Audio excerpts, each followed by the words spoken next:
बिस्मिल्लाहिर्रहमानिर्रहीम। मौज़ूद नाज़रीन, जहाँ पर तलीम आम हो रही है, शऊर लोगों को आ रहा है, वहीं नौसरबाज़ों ने भी अपना तरीक़ाकार बहुत ज़्यादा अपडेट कर लिया है। आज की ज़ेरे नज़र वीडियो में भी आपके साथ एक ऐसी ही स्टोरी शेयर करने वाले हैं। इसमें आप एक नौसरबाज़ की कहानी जानेंगे, वो किस तरह से सादा लौ इंसानों को पागल बनाते हैं।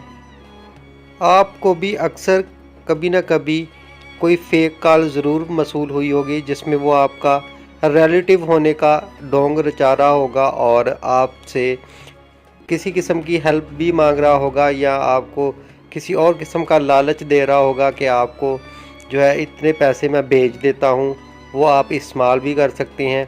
जब मैं वापस आऊँ या जब मुझे ज़रूरत हो, आप मुझे वापस कर दीजिएगा। इस तरह की बेशुमार कॉल्स लोग करते हैं। बहुत सारे लोग इन नौसरबाज़ों के हत्थे चढ़ जाते हैं और इनके फ्रॉड का शिकार हो जाते हैं। तो आप इस वीडियो को लाजमी से देखिएगा पूरा, और दोस्तों के साथ भी शेयर कीजिएगा, ताकि आप भी इन जैसे लोगों से बच सकें। और आप इस वीडियो के बारे में अपनी राय का इजहार कमेंट्स बॉक्स में लाजमी कीजिएगा कि आपको ये वीडियो कैसी लगी। और नेक्स्ट वीडियो तक के लिए अल्लाह हाफिज़। मैं ये कहन दिया कि मैनू 500 बचना, मैं ਤੁਹਾਡਾ 50,000 का नुकसान नहीं करना चाहता 500 पीछे, ठीक है? क्या चीज है रोके कितों करी ए भाई ਸਮਾਂ ਤੋਂ ਇਹ ਗੱਲ ਕਰ ਇਹਨਾਂ ਨਾਲ ਉਹਨੂੰ ਦੱਸਿਆ ਇਹਨਾਂ ਨੇ ਇੰਨਾ ਘੱਟਾ ਲੱਗਦਾ ਇਹ ਮੁੰਡਾ ਹੋਈ ਹੈ। हेलो ਹਾਂਜੀ ਤੁਸੀਂ ਕੌਣ ਓਏ ਇਜ਼ੀ ਲੋਡ ਵਾਲੇ ਨੇ ਜੀ ਲੋੜ ਵਾਲੇ ਆਹੋ ਅੱਜ ਕਹਿ ਕੇ ਉਹਨਾਂ 50,000 ਰੁਪਇਆ ਭੇਜ ਦਿਓ। ਨੰਬਰ ਦਿੱਤਾ ਨਾ ਬਾਬੇ ਨੇ, ਤੇ ਇਸ ਨੰਬਰ ਤੇ 50,000 ਰੁਪਇਆ ਭੇਜ ਦਿਓ। ठीक है बाबे होरी ਤੁਹਾਡੇ ਕੀ ਲੱਗਦੇ ਨੇ?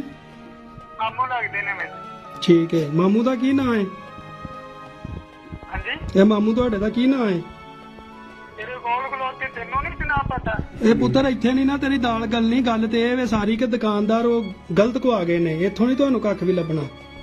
ਤੇਰਾ ਦਿਮਾਗ ਠੀਕ ਹੈ? ਠੀਕ ਹੈ ਠੀਕ ਉਹ ਮੇਰਾ ਦਿਮਾਗ ਠੀਕ ਏ, ਤੂੰ ਉਹ ਚਾਚਾ ਸਾਹ ਲੈ ਯਾਰ, ਇੱਕ ਮਿੰਟ, ਅਸੀਂ ਇਹੋ ਜਿਹੇ ਫਰਾਡੀਆਂ ਨੂੰ ਜਾਣਦੇ ਨਹੀਂ।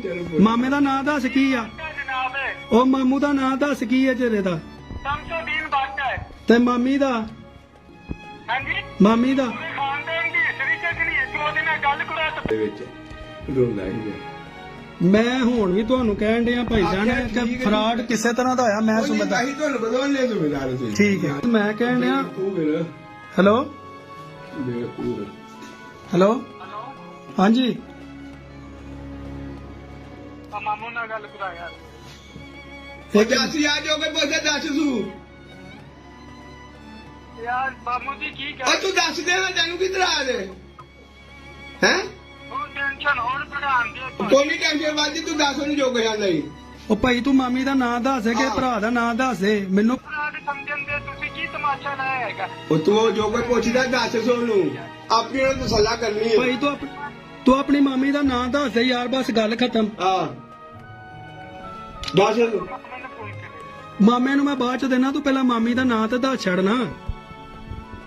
ਤੂੰ ਬੱਕਰੀ ਡਰਾਮੇ ਬਾਜ਼ੀ ਕਰਨ ਪਿਆ। ਉਹ ਭਾਈ ਮੈਂ ਡਰਾਮੇਬਾਜ਼ੀਆਂ, ਹਾਂਜੀ ਮੈਂ ਤੁਹਾਡੀ ਡਰਾਮੇਬਾਜ਼ੀ ਸਮਝਣਾ ਨਾ, ਮੈਂ ਇਸ ਵਾਰ ਤੋਂ ਡਰਾਮੇਬਾਜ਼ੀ ਕਰਨ ਡਿਆ। ਹਾਂਜੀ ਉਹ ਭਾਈ ਜਿੱਥੋਂ ਦਾ ਨਹੀਂ ਨਾ ਹੈ ਨੰਬਰ, ਕੀ ਗੱਲ ਸਾਰਾ ਕੁਝ ਹੀ ਹੋ ਜਾਂਦਾ। ਤੂੰ ਮਾਮੀ ਦਾ ਨਾਂ ਦੱਸ ਦੇ ਤੇ ਮੈਂ ਪੈਸੇ ਸੈਂਡ ਕਰ ਦੇਣਾ। ਹੈ ਮੈਂ ਕਿੱਥੋਂ ਦਾ ਨੰਬਰ ਪੈਸੇ ਸੈਂਡ ਕਰ? ਉਹ ਭਾਈ ਜਿੱਥੋਂ ਦਾ ਵੀ ਇਹ ਨੰਬਰ ਹੈ, ਅੱਜ ਕੱਲ ਸਾਰਾ ਕੁਝ ਹੀ ਹੋ ਜਾਂਦਾ। ਤੂੰ ਮੈਨੂੰ ਅਗਲੀ ਗੱਲ, ਤੂੰ ਮਾਮੀ ਦਾ ਨਾਂ ਦੱਸ ਛੜਾ। ਦੱਸ ਸੂ ਤੂੰ ਮਾਮੀ ਦਾ ਨਾਂ ਦੱਸ। ਤੂੰ ਬੱਕਰੀ ਇੱਥੇ ਨਚਾ। ਉਹ ਤੂੰ ਮਾਮੀ ਦਾ ਨਾਂ ਦੱਸ ਛੜਾ, ਨਹੀਂ ਬਹਿਸ ਕਰ ਤੋਂ ਕਰਨ ਡੇ ਆ। ਉਹ ਇੱਕੋ ਹੀ ਬੰਦਾ ਘਾਲਦਾ ਹੋਰ ਕੋਈ ਨਹੀਂ ਘਾਲਦਾ, ਨਾਲੇ ਮੈਂ ਨਹੀਂ ਅੱਜ ਘਲਨੇ।